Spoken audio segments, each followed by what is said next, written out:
Paizinho amado, obrigado por este grupo tão gostoso, por essas pessoinhas tuas tão lindas, boas e amigas.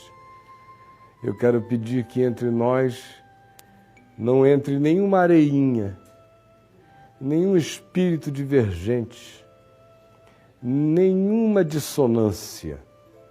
Que entre nós o diapasão que nos afine seja só o teu, do teu amor, da tua graça, da tua misericórdia e da tolerância benigna e espontânea de uns para com os outros, de modo que esses dias que passaremos juntos, com tanta intensidade de convívio, marquem os nossos corações pela tua palavra, mas também pelo espírito da fraternidade que nos vem a unir para todo sempre. Agora abre o nosso entendimento aqui e aonde quer que para além daqui haja pessoas com a mente e o coração ávidos pela tua palavra. Eu te peço em nome de Jesus. Amém e amém. Podem sentar-se. Ontem à noite nós vimos, eu acho que com relativa clareza, a diferença entre evangelho de um lado e cristianismo do outro. E vimos como existe muita gente do evangelho no cristianismo, mas não existe nada do cristianismo no evangelho.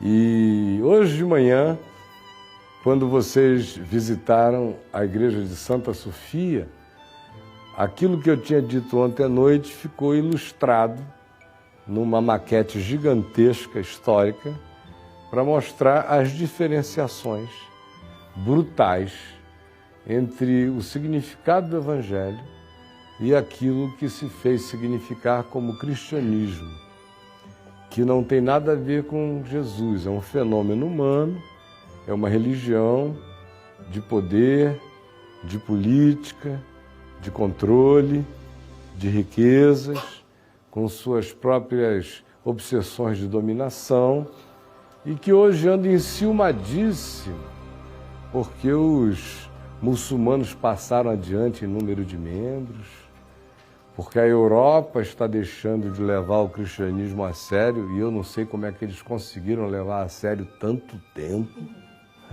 com tanta safadeza do cristianismo na Europa. É um milagre que tenha demorado tanto tempo. Há outros estão chocados com o fato de que o cristianismo não está dando certo no Brasil. Nunca deu, nem dará. Ele só produz o que produz. É pela árvore que se conhece os frutos. Não adianta dizer o cristianismo é bom se o fruto é esse que por quase 2000 anos a gente comeu. A gente teria que acreditar que o pé de uva resolveu só dar espinhos para continuar no auto-engano. Esse auto-engano já não está mais presente em nós e dia a dia deixa de estar presente no coração de milhares de pessoas, o que vai significar a salvação do testemunho do Evangelho no mundo é o estabelecimento dessa diferenciação. Quando essa diferenciação se estabelecer, o testemunho se restabelecerá na terra. Enquanto isso, nós teremos apenas a imposição do estelionato praticado em nome de Jesus, mas que não guarda nenhuma relação, vínculo ou comunhão com o Espírito do Evangelho. Ponto. Agora à noite, eu quero falar do oposto.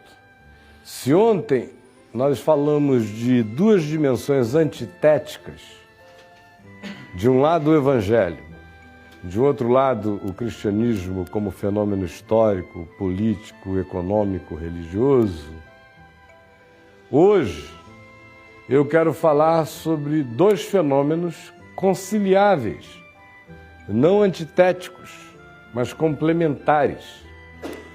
Que fenômenos são esses? Eles fazem parte de uma única realidade em Deus e em Jesus. Uma delas, para nós, ganha visibilidade histórica, humana,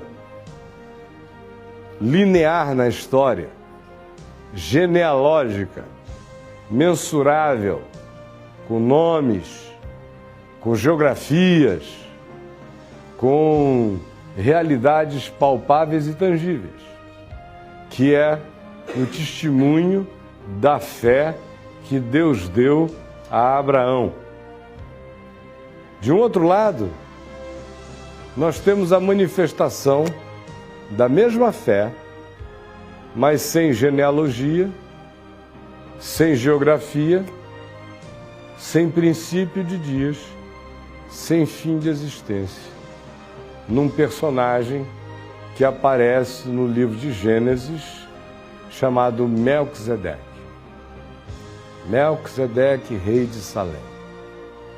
O texto que eu quero ler, e os demais eu não lerei, apenas os citarei para vocês, está na Carta aos Hebreus, no capítulo 7, e eu quero ler apenas os 3 primeiros versículos para não me alongar, fazendo de conta que eu só continuo a ter 50 minutos, agora 45.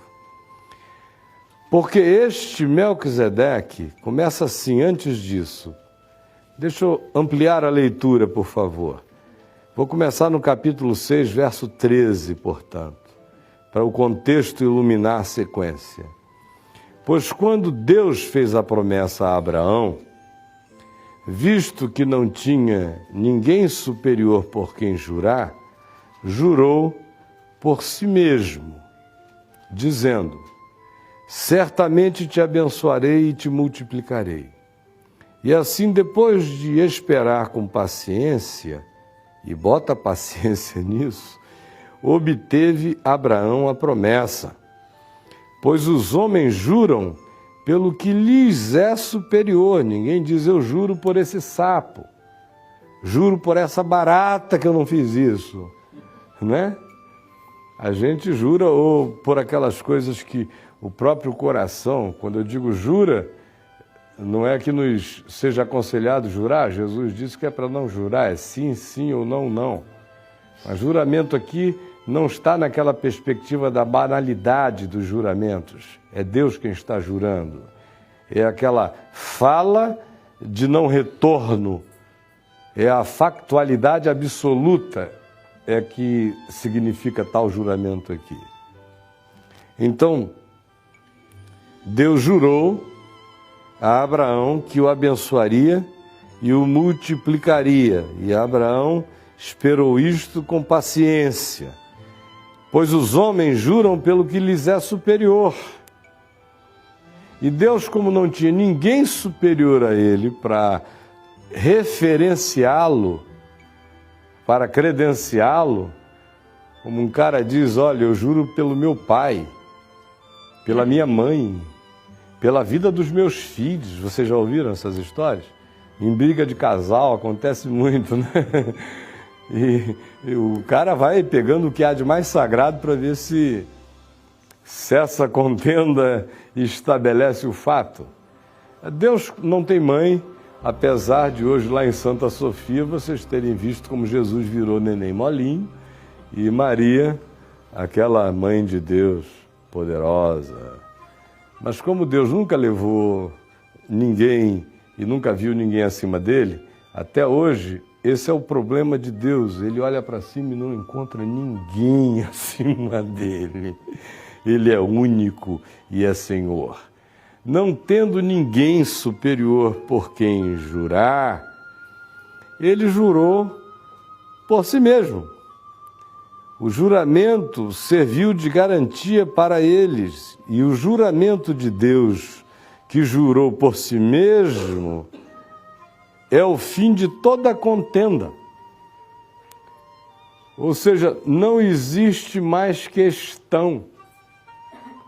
Deus jurou que a descendência de Abraão seria abençoada, e não apenas a descendência física, mas a descendência da fé que o nosso pai Abraão carregou, como diz Paulo em Romanos, tornando-se ele o pai da fé.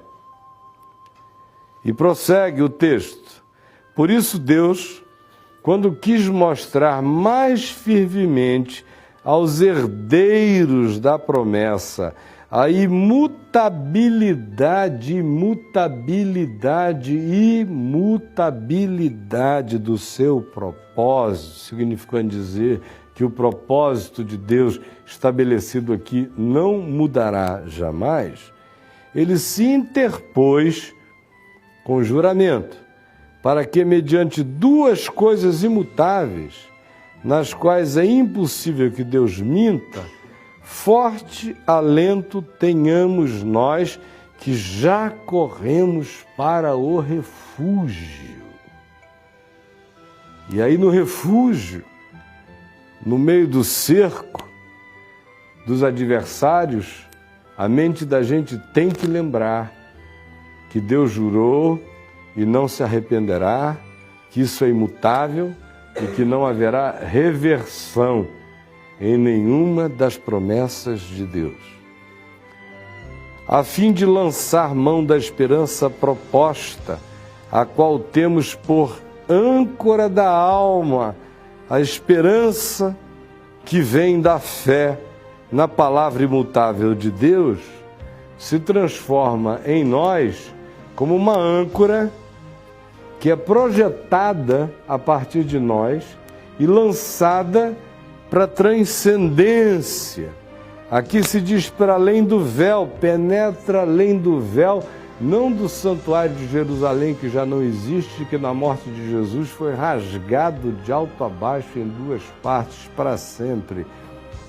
Mas a nossa esperança nele é a âncora que se joga no santuário celestial. Quem crê nessas coisas tem a âncora do seu ser já posta na pedra fundamental da Nova Jerusalém. Já tem a âncora posta no rio da vida. Já está com a âncora na árvore da vida. Está com a âncora no chão da eternidade. Está com a âncora no coração de Deus.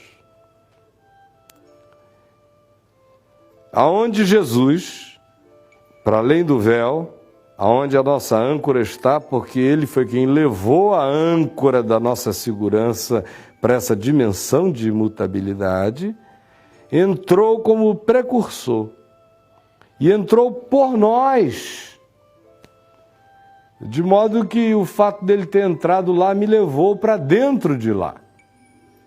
A gente está aqui na Turquia, mas eu, sem que isso signifique ubiquidade, nem que seja o meu double espiritual, eu estou assentado nos lugares celestiais em Cristo Jesus, é a fala de Paulo, e aqui em Hebreus se diz a mesma coisa, dizendo, ele entrou lá por nós.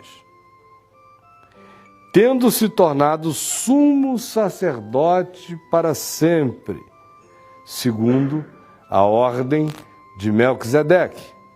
Capítulo 7. Porque este Melquisedeque, que é aquele que aparece lá no livro de Gênesis, no capítulo 14, do verso 17 ao verso 20, que é chamado de rei de Salém, o rei de Shalom, rei de paz, sacerdote do Deus Altíssimo, o único Deus, que saiu ao encontro de Abraão quando voltava da matança dos reis, quando Ló, seu sobrinho, foi preso e levado por uma confederação de reis que se uniram para o saque, e Abraão, em sabendo, mobilizou homens e foi e libertou o seu sobrinho e o trouxe de volta com muitos despojos. Quando ele voltava da matança dos reis, ele foi abençoado por esse Melquisedeque, para o qual Abraão também separou o dízimo de tudo que ele tinha regimentado, ele separou 10% e entregou aos pés dessa figura chamada Melquisedeque, que é aqui descrito, primeiramente, como rei de justiça. Depois também rei de Salém, ou seja, rei de paz.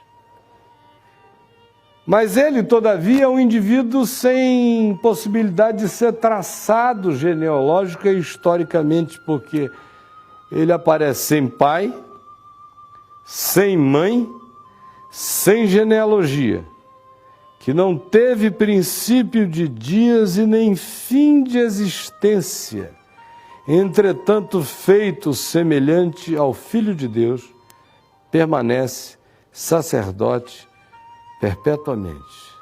E se diz que Jesus é nosso sumo sacerdote para sempre, segundo a ordem de Melquisedeque. Ora, eu disse no início que nós temos aqui diante de nós duas ordens em operação que não são contraditórias, elas são complementares e elas forjam-se num elemento só, diferente do que nós vimos ontem. A inconciliabilidade total entre evangelho de um lado e cristianismo do outro. Quais são essas duas ordens que hoje aparecem aqui para nós na carta aos Hebreus? A primeira é a ordem histórica. Qual é a ordem histórica? É aquela que vem de Abraão. Abraão é um semita, criado em Ur dos Caldeus, na Mesopotâmia, numa civilização evoluidíssima daqueles dias. Faziam raiz quadrada, faziam raiz cúbica, calculavam os caminhos das estrelas com precisão que os nossos computadores modernos hoje dizem que quando há erros, são erros quase nanoerros, de tão precisos que eram. Desenvolveram códigos legais extraordinários, como o Código de Hammurabi, anterior a Abraão, cerca de 100 a 120 anos. Fazia prescrição acerca de todas as coisas, uma sociedade organizadíssima. E Abraão saiu do meio desse ambiente metropolitano, rico, enciclopédico, era o mais avançado daqueles dias, porque ele ouviu uma voz. No meio de um povo que cultuava muitos deuses, os mesopotâmios, os sumérios que ali havia, os próprios semitas dedicavam-se a cultos diversos e variados, com deuses cuja realidade permanece entre nós até hoje. Mudaram de nome, de acordo com a cultura, mas são as mesmas representações espirituais desde os dias de Abraão na Mesopotâmia. E Abraão, por ouvir aquela voz, deixou para trás pai, mãe, riquezas, tesouros, confortos, culturas, a bagagem inteira que o tinha constituído até aqueles dias, tomou da sua esposa, que também era meia-irmã, Sara, e foi para uma terra que ele não conhecia, e andou como errante, apenas crendo que o Senhor, Deus que lhe falara, a quem ele antes não conhecera, e agora passava a conhecer, não porque ele tivesse desenvolvido um misticismo mecânico que tivesse dado acesso a essa percepção. Portanto, não existe nada gnóstico na fé em Jesus e na fé da Bíblia desde o início. O gnosticismo diz que é o meu conhecimento que me eleva misticamente à transcendência. Abraão não fez nenhum desses exercícios. Ele foi alcançado pela graça e pela revelação, como é com tudo aquilo que a palavra de Deus ensina em relação ao modo como Deus se revela a nós. E por causa disso ele deixou o que tinha e seguiu para uma terra que ele não conhecia. Esta é a ordem histórica à qual nós pertencemos do ponto de vista do tempo e espaço. Eu não sou judeu, não sei se tem algum judeu aqui entre nós, mas nós todos que dizemos que cremos em Jesus por causa da fé que foi dada a Abraão e que se transformou numa sequência histórica. Abraão gerou o seu filho Isaque, Isaque a Jacó e Esaú, a linhagem se afunila em Jacó, Jacó gerou 12 filhos, dentre esses 12 havia 2 legais e 10 que era uma bandalheira só, José e Benjamim, gente muito boa. Agora, o estranho de Deus é que ele não escolheu José para ser o portador desse gene espiritual, histórico, linear da salvação. Ele foi pegar Judá, que é aquele cara que tinha transado com a nora, lembram dele? Judá. E a profecia foi dada a Judá dizendo que o cetro não se afastaria das mãos de Judá até que viesse Siló, ou seja, o enviado. E dos profetas, e que constava a seu respeito. É dessa base que a linearidade histórica percorreu, trazendo-nos até o dia de hoje.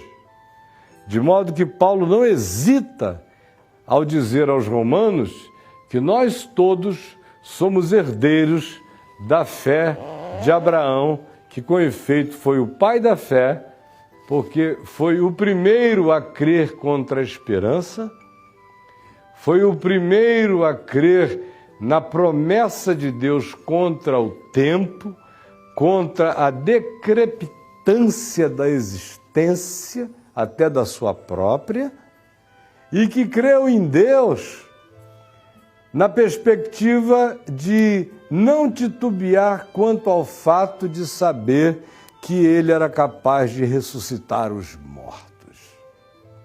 De tal modo que quando ele ouviu a voz de Deus que lhe pedia que sacrificasse o seu filho Isaque no Monte Moriá, ele foi com o menino para o sacrifício e notem bem que ele disse aos seus 2 servos, quando ele avistou de longe o monte, 2 dias antes de lá chegar, disse: ficai aqui, e eu e o menino iremos, e tendo adorado, voltaremos para junto de vós. E ele sabia que ia ter que matar o menino, mas como Deus fizera a promessa, jurara e não se arrependeria, ele disse: eu vou cumprir a palavra louca de Deus e vou praticar a minha própria insanidade, transferindo a minha insanidade para o Deus da verdade e da promessa. O que ele me diz é insano, mas eu já o conheço suficiente para saber que pode ser insano aos meus sentidos. Mas se ele disse que é em Isaque que repousa a promessa, é em Isaque que repousa a promessa. E ele jurou e não se arrependerá. Está me mandando matar meu filho, eu o matarei. Mas fiquem aqui, que eu vou voltar de lá com ele, não sei como. E o escritor de Hebreus e Paulo dizem que em assim fazendo ele deu testemunho de que cria no Deus que ressuscita os mortos. Portanto, em Abraão nós temos o proto-evangelho em todas as coisas. No sacrifício do Filho amado, que não termina em morte, mas termina em ressurreição. Embora Isaque não tenha sido ressuscitado de entre os mortos, Abraão levou a implicação do ato até que o anjo o interrompesse com 3 gritos: Abraão, Abraão, Abraão. Se apressou, porque senão o cara ia enfiar a faca no pescoço do menino mesmo. Para com isso, olha o cordeiro aí do lado. Toma o cordeiro e sacrifica. Porque Abraão não titubeou. E justamente por isso o que ele não fez, aos olhos de Deus, foi considerado como realizado pela fé. E ainda que Isaque não tenha ressuscitado, simplesmente pelo fato de que Abraão não hesitou em matá-lo, crendo que o Deus que fizera a promessa resolveria como fosse que viesse a resolver, tirando-o da morte, é que em Abraão existe a síntese da cruz e da ressurreição, segundo Paulo. E essa é a nossa fé, na cruz e na ressurreição. E essa é a linha histórica que alimentou a todos aqueles que andaram pela fé conforme o testemunho das Escrituras, crendo no impossível, crendo no invisível e crendo na imutabilidade das promessas de Deus contra todas as esperanças e até contra todas as circunstâncias. É da descendência de Abraão que Jesus nasce. Vem da tribo de Judá, nasce de Maria, nasce por obra do Espírito Santo, dá testemunho, fez o bem por toda parte, como diz o livro de Atos, morreu e ressuscitou, e os apóstolos se levantaram para dizer do que nós damos testemunho, e fomos mandados a dar esse testemunho por toda a terra, porque o próprio Senhor Jesus dissera: e será este evangelho do reino pregado a todas as nações, e então virá o fim.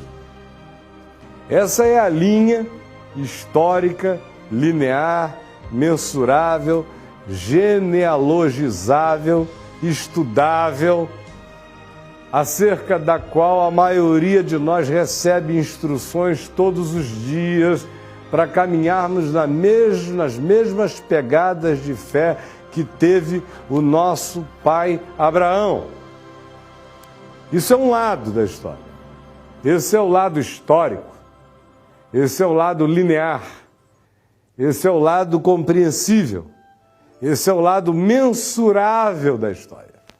Agora tem um outro lado, que tem a ver com esse outro personagem, chamado Melquisedeque, que não tem introduções, que não se diz de nada, apenas que ele era rei de Salém, e se associa a Jerusalém, se associa à cidade dos jebuseus, Jerusalém, e que também se diz que pelo próprio nome, Melquisedeque, ele era rei de justiça, é o significado do seu nome, justiça e paz.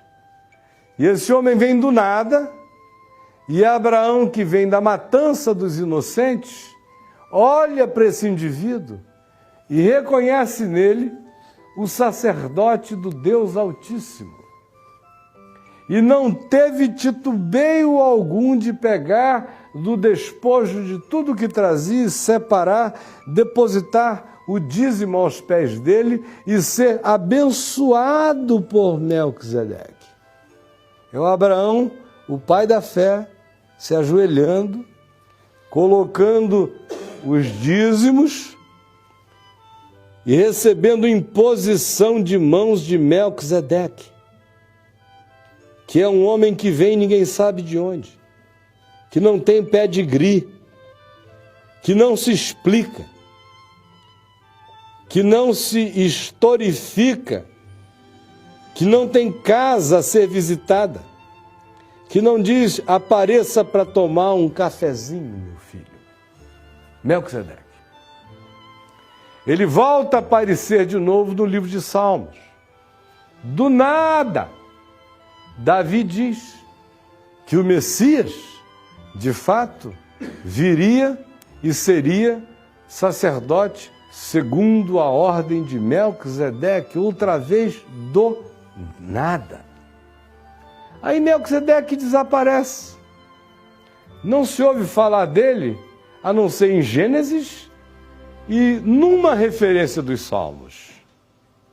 Vocês vejam que não é a abundância de referência a certas coisas que as tornam essenciais diante de Deus. Porque se dependesse de abundância de repetições, Melquisedeque não teria importância alguma na dimensão espiritual, porque fora Gênesis e nos Salmos, ele só aparece depois de Jesus como uma reinterpretação, agora feita pelo escritor de Hebreus, que ninguém com certeza sabe quem seja. E se tivesse sido Paulo, estranho seria que em momento algum, em nenhuma das outras cartas de Paulo, ele tivesse feito alusão a esse personagem que na carta aos Hebreus tem um significado pivotal na sua importância. Por quê? Porque em Abraão nós temos a fé narrável e em Melquisedeque nós temos a fé inenarrável. Em Abraão, não tem princípio de dias nem fim de existência, que é mistério puro, que é transcendência total. Esse sacerdócio de Jesus também não tem confinamentos geográficos, históricos, políticos, nem religiosos. Não tem. Por que eu estou falando isso a vocês? Porque a gente está aqui na Turquia,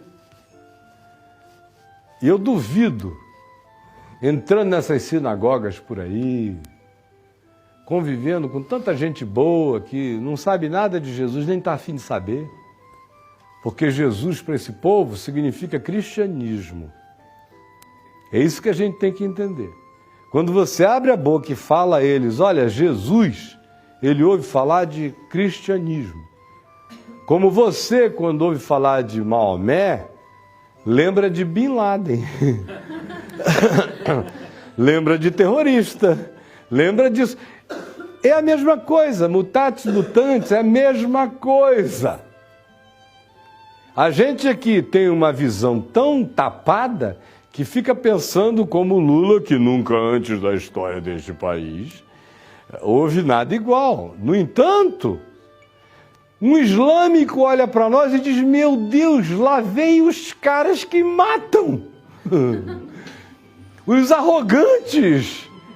E a gente olha para eles, meu Deus, será que tem uma bomba no casaco? Eu abraço ou não abraço? Virarei picadinho fraterno se o beijar, ele vai explodir comigo? De onde vem essa paranoia, senão da linhagem histórica mensurável? Porque Abraão teve um caso com Agar. E não era Agar, era Agar. Não foi um caso de Agar. Não era Agar não, gente, era Agar. Aí vem Ismael. Ismael é o pai dos árabes, não só Ismael, mas Esaú, irmão de Jacó, que também veio a se casar com uma descendência dos ismaelitas, de maneira que fundiram-se duas bandas psicologicamente amarguradas da descendência de Abraão, se casaram e formaram essa população enorme de povos e tribos que nós chamamos de mundo árabe, e a maioria dos quais pratica a fé islâmica. Imaginem as amarguras que se acumularam formando esse contingente cultural que hoje já passou o tal do cristianismo em número de membros. Primeiro, a amargura histórica de Agar, da outra, que foi mandada embora, que saiu zangada e com ódio, e ferida e machucada, levando consigo um filho que se sentia enjeitado, embora a Escritura diga que o pai o amava e sentiu dor por isto. Agora, esse filho e essa mãe, mais adiante, vão fundir a sua própria genealogia com uma banda amargurada também da família de Abraão, representada por Esaú, aquele que trocou a bênção por um direito de primogenitura, e vai se unir a uma das filhas de Ismael. É extremamente sintomático do ponto de vista de uma psicologia coletiva e histórica que essa fusão que carrega o sentimento da amargura da mulher desprezada, Agar, o sentimento de rejeição e de inferioridade de um primogênito que não é primogênito segundo a promessa, mas apenas segundo a etariedade histórica e linear, porque ele nasceu antes de Ismael. E mais Esaú, com o ódio todo que tinha do seu irmão Jacó. Olha que tripartite, que junção poderosa. Eu poderia passar a noite toda fazendo uma viagem aqui, que não é o caso, para mostrar que a psicologia coletiva que a gente encontra hoje no mundo árabe ou mundo muçulmano carrega exatamente os resíduos dessa amargura, dessa rejeição, dessa dor, desse ódio latente, desse sentimento de inferioridade e dessa vontade de destruir aquele que, por lógicas humanas, não era o primeiro, tinha que ser o segundo. Mas eu não vou entrar nisso, senão vai virar uma vigília. E não é o meu objetivo aqui hoje à noite. Apenas para estabelecer essa referência. De um outro lado, vem Isaac, com tudo que a gente já narrou, e vem Jesus. E em Jesus e na comunidade dos discípulos há uma fusão da fé de Abraão com o elemento transcendente de Melquisedeque. Por quê? Porque se a fé em Jesus e a fé de Jesus se circunstancializasse, se circunscrevesse apenas a Abraão, a gente tinha que sair daqui correndo para fazer exame de DNA, para ver se tem alguma coisa judia no nosso sangue. E o meu aqui é pangaré. Vira-lata safadaço. Eu estaria fora dessa genealogia para sempre. Mas em Melquisedeque cabe o mundo inteiro, até Abraão. Até Abraão. É a partir de Melquisedeque que o espírito messiânico universal se instala na consciência dos profetas de Israel e antes deles nos salmistas que profetizavam a glória de Deus sobre as nações nos salmos. Quando diziam, nele esperarão os gentios. Quantos salmos dizem, os povos dos mares esperarão nele. E a sua glória se fará ver e perceber em toda a terra. É por causa não de Abraão, mas por causa de Melquisedeque, que não é um canal de jato concentrado, mas é um canal de jato absolutamente esparramado em todas as direções, que existe esperança para um pangaré como eu e como você. Pangaré no sentido de genealogias históricas que apontem na direção de uma promessa um dia feita a Abraão e aos seus descendentes. É por causa de Melquisedeque que a fé de Abraão deixa de ser uma fé étnica e genealógica e passa a ser uma fé transcendente, supraética, supragenealógica, porque Melquisedeque não tem genealogia, pai não se está nem aí para saber quem foi, muito menos para a mãe. Ele simplesmente é. E o que é que Jesus disse aos seus discípulos? Hoje já foi assim que você pensou ontem. Ainda que o seu ontem seja como o do nosso netinho Teteus. Qualquer coisa que não seja hoje, ainda que tenha sido há um ano atrás, ele diz, mas ontem você me falou, vovô. Mas tem 6 meses, Teteus, mas foi ontem. Ontem. Ontem, seja lá quanto tempo faça o seu ontem, você já pensou assim.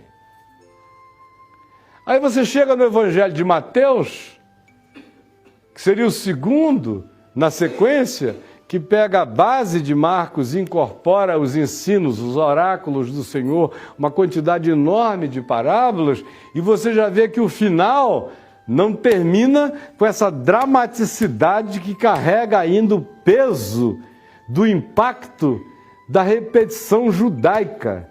Tem que fazer um prosélito pela via da informação. Em Mateus já se diz: indo por todo o mundo, pregai o evangelho a toda criatura, fazei discípulos, ensinando-os a guardar tudo que vos tenho ordenado, e eis que eu estou convosco todos os dias até a consumação dos séculos. Vejam como Marcos termina de maneira abraâmica contida. Mateus já termina abrindo. Já não é mais uma questão de batizar ou não batizar. Agora é ensinar para que se tornem discípulos. A questão agora já tem a ver com formação de consciência, de ensino. Aí você viaja para Lucas, por exemplo, que é anterior a João, que é o quarto. E Lucas já fica extremamente mais universal, extremamente mais melquisedequiano. Marcos não tem genealogia, Mateus tem uma que vai de Jesus, passa por Davi, morre em Abraão. Lucas não. Vem de Jesus fazendo a viagem pregressa até Adão. Universalizando a perspectiva do que está dito. E em tudo que a gente lê em Lucas, o que a gente vê de mais frequente do que em qualquer outro dos evangelhos é a afirmação de Jesus, que na boca de Lucas, que é discípulo de Paulo, não se esqueçam, se tem alguém que fez a cabeça de Lucas foi Paulo, ele era o historiador de Paulo, ele andou com Paulo anos. O evangelho de Lucas carrega os significados dos entendimentos espirituais que Paulo adquiriu e que Lucas absorveu, e que era um segundo evangelho, e não era uma invenção teológica, porque Lucas faz questão de dizer que fez acurada investigação de todas as coisas desde a sua origem, para nos oferecer com exatidão o que estava oferecendo. E qual era uma das repetições mais frequentes? Qual é um refrão, por exemplo, do evangelho de Lucas? É Jesus dizendo: em verdade eu vos digo que muitos virão do Oriente, muitos virão do Ocidente, tomarão lugar à mesa com Abraão, Isaque e Jacó, enquanto os filhos do reino, que são esses que achavam que a genética abraâmica era salvadora, ficarão de fora. Conquanto Mateus e Marcos incluam o centurião, e Marcos fale da Ciro-Fenícia também, mas é em Lucas que você encontra a universalidade dessa fé que transcende barreiras para todos os lados e em todas as direções. Aí você chega a João, e observem quando eu digo evolução na revelação, porque até a revelação é progressiva. É progressiva porque a mente humana só pode aprender em processos de progressividade. Então, não foi Deus fazendo remendos, era Deus nos dando o que era possível compreender à época, ao tempo. E agora João já nem perde tempo com genealogia. Já não vai mais de Jesus para Abraão, nem de Jesus para Adão.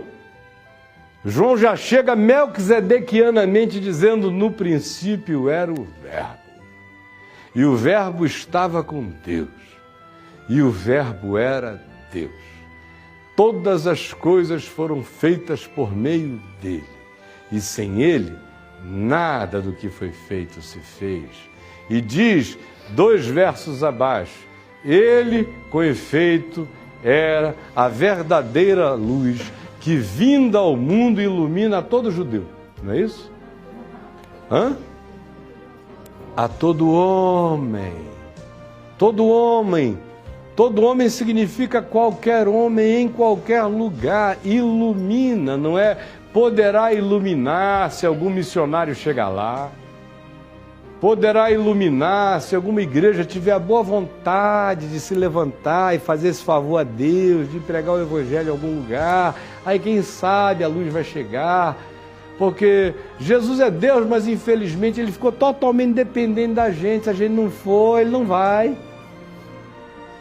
Aí é o Deus preso na sua liberdade de testemunho de relação com os homens, pelo humor e pelo capricho da igreja. Quando isso acontece, é que surge a religião. Porque a religião não tolera a ideia de que Jesus é a verdadeira luz que, vindo ao mundo, ilumina todo homem. Todo homem.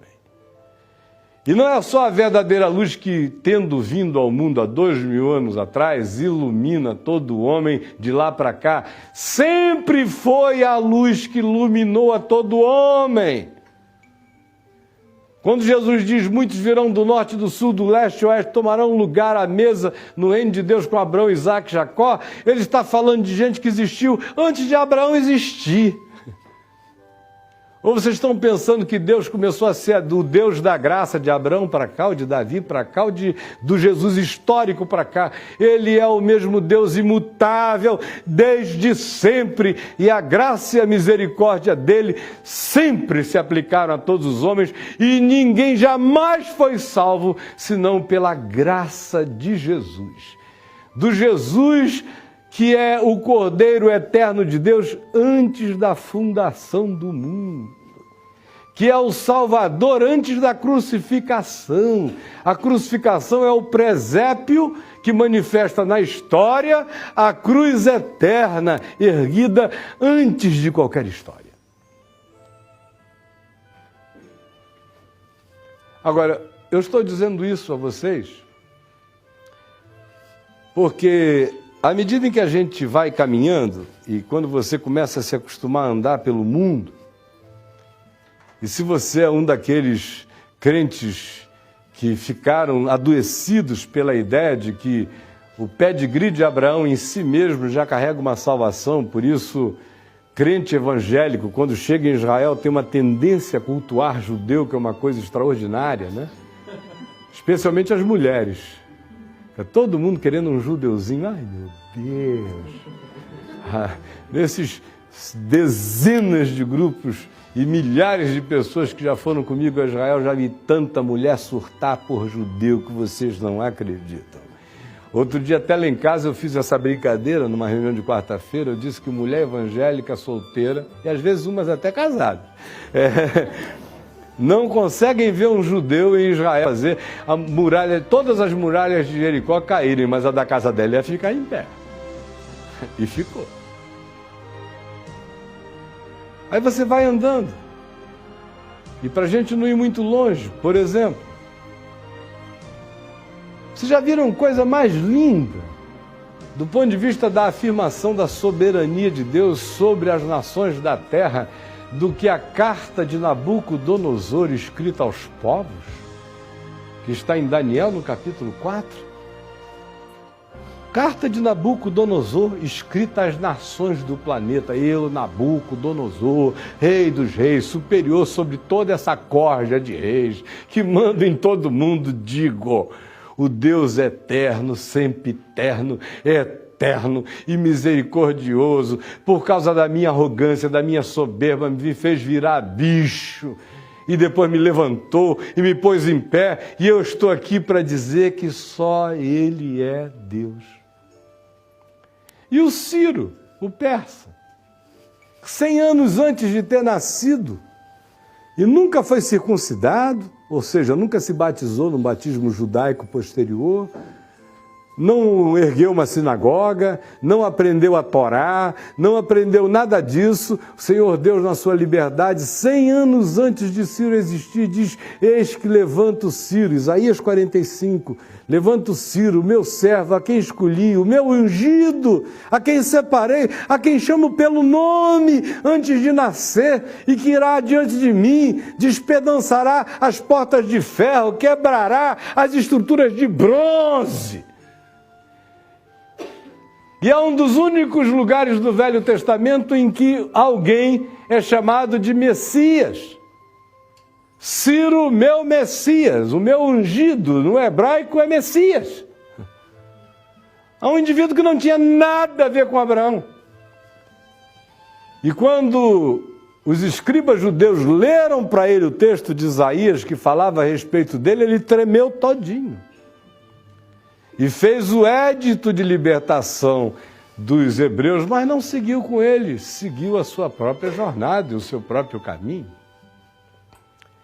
O que se dizer de Naamã, o Ciro, que é curado pelo profeta Eliseu nas águas do Jordão, nas quais mergulharemos também daqui a uns dias, e que chegou a dizer, mas que negócio é esse de mandar tomar banho nesse rio pequeno e sujo?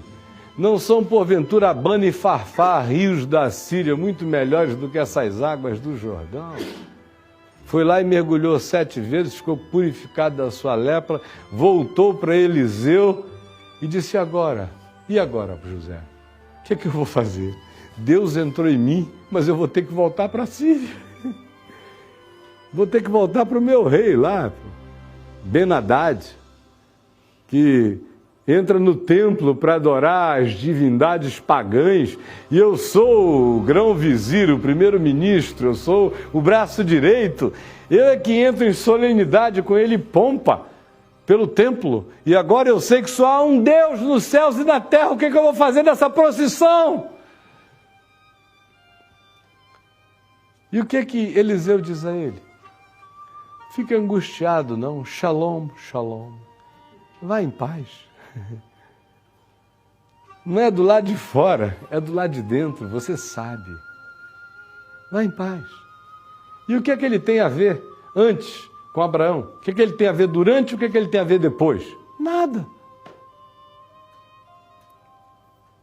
Ou leia, por exemplo, o profeta Malaquias, para a gente não ler textos longos de Amós. Quando Amós diz, por exemplo, ao povo de Israel, vocês estão pensando que vocês foram o único povo que teve um êxodo de Deus? Com a mão de Deus? Porventura eu não fiz a mesma coisa pelos Ixos? Não fiz a mesma coisa pelos filisteus? Não fiz a mesma coisa por tantos outros povos da terra que foram libertos pela minha mão, a mesma que libertou vocês? Embora eles não tenham uma escritura, uma Torá, um testemunho escrito, mas eu tenho vínculo com eles. Toda a terra é minha e todos os que nela habitam. Olha só aqui em Malaquias, eu teria tanto a ir longe ainda, mas não vai dar tempo. Malaquias, capítulo 1. Olha a heresia que está escrita aqui. Isso é uma heresia danada, minha gente. Só não matam Malaquias porque ele já morreu. E só não tiram esse texto daqui porque está na Bíblia. O pessoal tem medo de ser amaldiçoado. Mas eles não conseguem entender o que está escrito aqui, nem querem entender. Faz de conta que foi uma poesia divina. Olha a poesia divina o que diz. Desce o cacete na descendência de Abraão, e o verso 11 diz, Jesus não tinha vindo ao mundo, ele não está escrevendo isso da Inglaterra dos dias de Wesley, que é outro mito generacional para nós, ou nem da Genebra de Calvino, ou nem dos avivamentos de Finney, de nada disso. Ele está falando da terra inteira, em qualquer tempo, em qualquer hora, em qualquer era. Mas, desde o nascente do sol até o poente, é grande entre as nações o meu nome. Entre as nações. Aí você fica pensando no povo de Nazca, nos incas, nos astecas, nos maias, nos celtas, nos bretões, nos germanos, nos bárbaros, nos chineses de sempre, nos japoneses quase desde o Gênesis da vida, nos povos das ilhas, dos mares nunca visitados, das tribos indígenas de uma América perdida num continente enorme, cercado por 2 oceanos inexpugnáveis, nos brasileirinhos verdadeiros e tupiniquins, e xingus e qualquer outra coisa que a gente queira imaginar das nossas etnias massacradas, ou dos egípcios, ou dos sírios, ou dos assírios, ou de qualquer outro povo existente naquele tempo, em qualquer tempo no planeta. E olha o que ele diz: mas desde o nascente do sol até o poente, grande entre as nações é o meu nome, e em todo lugar. Eu acho interessante que tanto no hebraico como no grego, como em português, em todo lugar significa em todo lugar. Em todo lugar lhe é queimado incenso e trazidas ofertas puras, porque o meu nome é grande entre as nações, diz o Senhor dos Exércitos. Talvez uma das ilustrações mais fantásticas disso seja o altar ao Deus desconhecido lá em Atenas, que não era apenas um conceito abstrato, tinha a ver com uma história.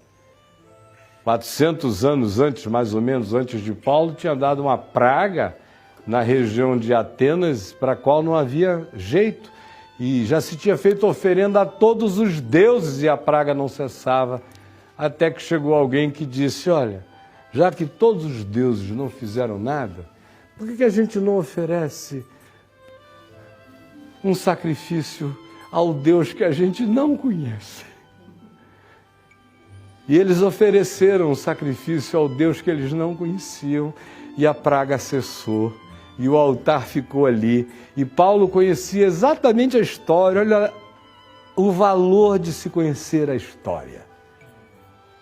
Ele conhecia a história, por isso ele não precisou ficar brigando contra Zeus, Poseidon, Vênus, Afrodite, nada disso.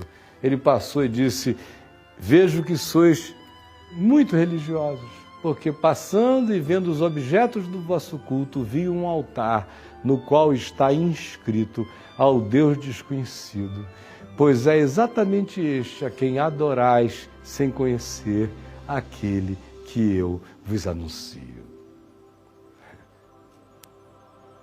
Essa equação de Paulo é tudo, porque ela nos diz que há milhões de homens e mulheres no mundo que adoram o Deus a quem não puderam ainda conhecer. E Paulo diz: eu estou aqui para anunciar o nome dele, para anunciar os ensinos dele, para explicitar a graça dele. Porque entre vós há muitos que o adoram sem o conhecer, adoram como suspeição certa de que acima de todas as elaborações humanas existe alguém para além de tudo. Num elemento simples: quem ama conhece a Deus e é nascido de Deus. Quem não ama não conhece a Deus e não é nascido de Deus. E aquele que odeia o seu irmão é filho do inferno por si mesmo e de si só. E as coisas começam a ficar cada vez mais melquisedequianas à medida em que a progressão da revelação caminha. Quando a gente chega no Apocalipse, João podia dizer que aquele que está sentado no trono se chama Deus, Yahvé, Javé, o que você quiser, Jová, Javezinho, qualquer coisa. Mas ele diz, só o chama de alguém. Alguém. É indiscernível, é absoluto, é transcendente, é inomeável. Aquele é outra expressão, e aquele que vi alguém. Em momento algum nele diz, vi Deus. Isso sim é heresia. Deus é invisível, ninguém jamais o viu. É o unigênito do Pai que nolo tem revelado. E na Nova Jerusalém, vocês já notaram que não tem lugar de Deus? Só tem o lugar da luz do Cordeiro. Porque Deus é tudo em todos os homens. Vocês já notaram que na Nova Jerusalém as portas são 12, abertas em todas as direções? E já notaram que as folhas da árvore da vida são para a cura dos povos? E já notaram que as nações sobem a Nova Jerusalém, todas as nações da terra, em Olimpíadas frequentes de arte, de canto, de gozo, de poesia, de glória, de saber, de gratidão, de tudo, levando os sacrifícios da consciência grata ao Cordeiro da Nova Jerusalém? Para onde nós estamos indo não há religião para poder ser de Deus. Se houver religião é do homem, se for de Deus não há religião. João diz, eu andei pela Nova Jerusalém, não achei nela a igreja presbiteriana, nem a batista, nem a católica ortodoxa, nem a romana, nem a universal. Não achei nenhuma, nem a islâmica, nem a budista, porque nela não há santuário, porque o Cordeiro é o seu santuário, e o culto é a vida, e a vida é o culto, e nós todos estaremos sob a luz, que hoje já ilumina todo homem, mesmo que o homem não veja, ela o ilumina, e naquele dia nós veremos a luz que hoje nos ilumina, a todos nós. Então nós temos duas ordens. Temos uma ordem histórica, testemunhal, redatorial, necessária e imprescindível, porque nós somos gente do tempo e espaço, precisamos de história, referência, memória, lembrança, advertência, admoestação, precisamos de trilhos, precisamos de marcos. Faz parte da necessidade da nossa finitude. Mas uma vez que a gente alcança essa compreensão, a gente tem que transcendê-la. E a gente tem que deixar o ataviamento infantil a qualquer coisa que Abraão se vincule apenas como história e mergulharmos na transcendência da ordem de Melquisedeque, da qual Jesus é o único sumo sacerdote sobre todos os homens. Agora olhem o que Paulo diz. Antes dele, Pedro, na casa de Cornélio, faz uma declaração herética que só sobrevive porque foi Pedro que falou, mas a gente não a comenta, a gente não a comenta. Ele diz a Cornélio, porque eu bem sei que Deus não faz acepção de pessoas, antes pelo contrário. Todo homem, em qualquer lugar da terra que o tema, lhe é aceitável. Todo homem que o teme, lhe é aceitável. Paulo, em Romanos, no capítulo 2, depois de falar da suruba dos romanos, que era incurável, ele fala do moralismo dos judeus, que era igualmente incurável. Aí ele chega às ilhas, às nações, aos povos sem deuses, sem nomes, sem orientação, sem lei. E diz que eles servem de lei para si mesmos. Por quê? Porque a verdadeira luz que vindo ao mundo ilumina todo homem lhes dá consciências, fagulhas, e rompe dentro da consciência humana, de modo que, ora acusando-se, ora defendendo-se, alguns deles guardam a norma da lei que eles nunca leram escrita alguma, mas que está inscrito como consciência instalada pela verdadeira luz que vindo ao mundo ilumina todo homem. E Paulo diz, e naquele dia vocês vão ver a surpresa. Naquele dia profetizado por Jesus, que virão gente do norte, do sul, do leste e do oeste, vocês terão a surpresa quando Deus abrir os segredos do coração dos homens segundo o meu evangelho. Escrevendo a Tito, ele diz, que Ele é o nosso grande Deus e Salvador, Salvador de todos os homens, especialmente dos fiéis. E João, na sua primeira epístola, inicia o capítulo 2, dizendo: filhinhos meus, não pequeis. Se, porém, alguém pecar, temos advogado junto ao Pai, Jesus Cristo justo. Ele é a propiciação pelos nossos pecados, e não somente pelos nossos próprios, mas ainda pelos do mundo inteiro. O que é que eu estou querendo? Eu estou pregando aqui o universalismo? Que é isso, minha gente? Eu sou crente. Nem todos serão salvos, mas eu lhes garanto, o cara tem que querer ir para o inferno para ir mesmo. Na religião, todo mundo que não faz parte do Rotary Sagrado já está no inferno. Todo mundo que não está na igreja, que não dá dízimo, já é filho do inferno. No Evangelho, não. O cara tem que querer. Mas tem que querer mesmo. Porque o molestamento da graça é intenso. A porta é estreita e o caminho é estreito. São poucos os que acertam com ele. E eu sei que eu sou dos piores. Não é pelo que eu faço, é por tudo que eu sei e eu ainda não encarnei.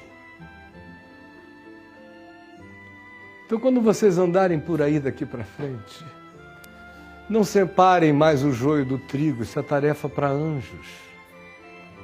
Nem considerem que quem foi batizado na sua igreja se tornou agora membro de um clube celestial, entrou para a área VIP da espiritualidade. Porque o Senhor conhece os seus.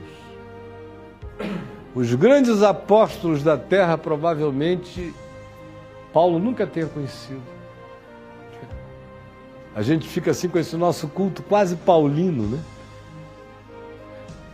E olha que Paulo não devia estar de demagogia quando ele disse: eu sou o principal. Quando a gente chegar lá, a gente vai ver apóstolos sem nome, para todo lado, santos ignorados. Eu costumo dizer que no século XX, eu não conheci nenhum cristão que tenha carregado 10% da cepa espiritual de Mahatma Gandhi. Se alguém quiser me contraditar, me contradite e apresente o ente contraditório. Quem é? É o presidente Bonerges Ribeiro, da Igreja Presbiteriana do Brasil, na década de 60, que era o ente cristão superior a Mahatma Gandhi. Deus me salve. Quem?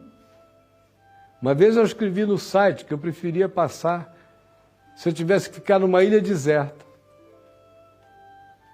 ou com o Dalai Lama, ou com o Silas Malafaia e o Macedo, eu ia preferir disparado passar o resto da minha vida com o Dalai Lama, ia ser uma bênção. Porque o meu espírito tem muito mais comunhão essencial com a natureza dele do que com dessas figuras que são apenas mercadejadores de uma fé que serve apenas para gerar dinheiro e não alma e nem espírito. E eu não lhes digo aqui, eu estou dizendo ali, digo na cara dos fulanos. Então, meus irmãos, quando a gente andar por aí, vamos desarmar o coração. Vamos aprender a encontrar gente boa de Deus aonde a gente encontre gente boa. Todo ser gente boa é de Deus. E todo ser que é de Deus é gente boa. O que não existe é gente ruim de Deus. O que não existe é gente perversa de Deus. O que não existe é gente gananciosa de Deus. O que não existe é gente mentirosa de Deus. O que não existe é gente fofoqueira de Deus. O que não existe é gente intriguenta de Deus. O que não existe é isso que a gente chama ainda de clube da fé e de igreja. E eu vou encontrando a minha igreja onde eu vou encontrando bondade e graça. Apenas aí. Qualquer ser humano cujo olhar reflita a luz do amor é meu irmão. Se ele já souber de Jesus, eu celebro isso em Cristo com ele.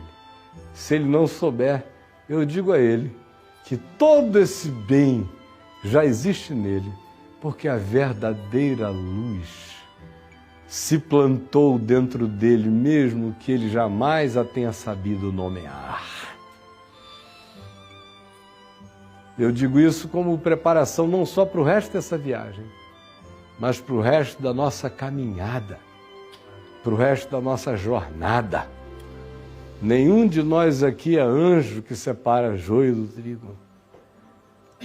Nós somos apenas pessoas que, em tendo sido alcançadas, celebram a bênção de termos sido alcançados e pedem a Deus a luz para enxergar na vida aonde quer que o amor de Deus esteja gerando amor nos homens, porque o Deus que é amor tem como fruto da sua presença amor. Quem ama é de Deus. Quem não ama não é de Deus. Nunca ouviu. Nunca dele foi nascido. E quem ama, quem é de Deus, também ama a todo aquele que de Deus é nascido. É simples assim.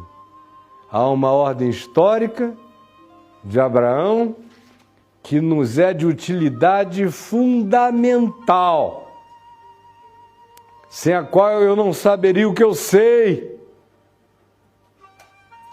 E existe a ordem transcendental de Melquisedeque, que cobre tudo quanto eu não sei e atinge a todos os homens que eu não conheço. E que abre a porta da liberdade de Deus para amar a quem Ele desejar amar. Afinal de contas, Ele criou querubins, mas também criou baratas. O gosto dele é extravagante. Brigue com ele se você quiser. Mas saiba que Ele cria quem quer criar. E Ele nunca criou nada com ódio. Se hoje eu estou com muita raiva, eu vou criar o lacral, a barata, ou o Caio. Não. Todas as suas obras são amor e graça. E que o Senhor abra o nosso entendimento e que isso entre no nosso coração para sempre. Isso nos exime de pregar o Evangelho? De modo nenhum. Eu creio nisso desde os 18 anos de idade, quando eu me converti. Isso aqui é um resumozinho, uma pílula da minha tese de ordenação.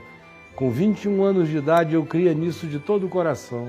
E alguém me viu sem ardor para pregar o Evangelho no mundo, porque eu creio assim?